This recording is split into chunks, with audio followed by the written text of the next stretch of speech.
എനിക്ക് ഞാൻ വന്നത് ഞാൻ ഈ ബദാമിൻ്റെ ഇലകളെക്കുറിച്ച് പറയാനാ. ഇത് ഇപ്പോൾ ഫെബ്രുവരി മാസം ആയതുകൊണ്ട് ഇലകളൊക്കെ പൊഴിഞ്ഞ് പുതിയ ഇലകൾ വന്നു. കണ്ടോ എന്ത് ഭംഗിയല്ലേ. വൈകുന്നേരം ആവുമ്പോണ്ടല്ലോ ഇതിങ്ങനെ കൂപ്പി നിൽക്കും. കൂപ്പി നിൽക്കുക എന്താ പറയുക, അതുപോലെ നിൽക്കും. എന്ത് രസമാണ് കാണാൻ.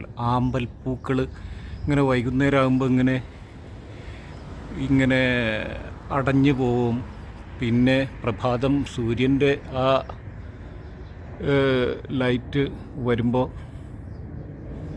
ഇങ്ങനെ വിടരില്ലേ, അതുപോലുള്ളൊരു പ്രതിഭാസമാണ് ഈ ഇലകളിലും സംഭവിക്കുന്നത്. ആകാശക്കാഴ്ച നല്ല രസമുണ്ട് അല്ലേ. ആഹാ, എന്താ ഭംഗി. നമ്മളെ തൊട്ടടുത്തുള്ള ആ ഭംഗി നമുക്ക് ആസ്വദിക്കാൻ കഴിയുന്നില്ലെങ്കിൽ പിന്നെ വിദൂരതയിലുള്ളതൊക്കെ നമുക്ക് ആസ്വദിക്കാൻ കഴിയുമോ? നമ്മളെല്ലാവരും പെട്ടിയും കിടക്കയും എടുത്തിട്ട് ദൂരദേശങ്ങളിലേക്ക് പോകും സ്ഥലങ്ങൾ കാണാൻ. സ്വന്തം സ്ഥലം കാണാതെ, സ്വന്തം സ്ഥലത്തെ അംഗീകരിക്കാതെ മറ്റുള്ളവരുടെ സ്ഥലങ്ങളെ അംഗീകരിക്കാൻ പോകും. അക്കരെ പച്ചയാണല്ലോ, അതുകൊണ്ടാണ് ഇങ്ങനെയൊക്കെ സംഭവിക്കുന്നത്.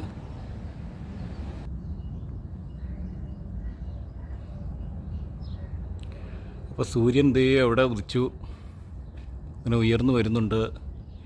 വെള്ളിമേഘങ്ങളിൽ പ്രകാശകിരണങ്ങളടിച്ച് നന്നായി തിളങ്ങുന്നുണ്ട്. അപ്പോൾ എല്ലാവർക്കും ഒരു ശുഭദിനം. Happy Sunday.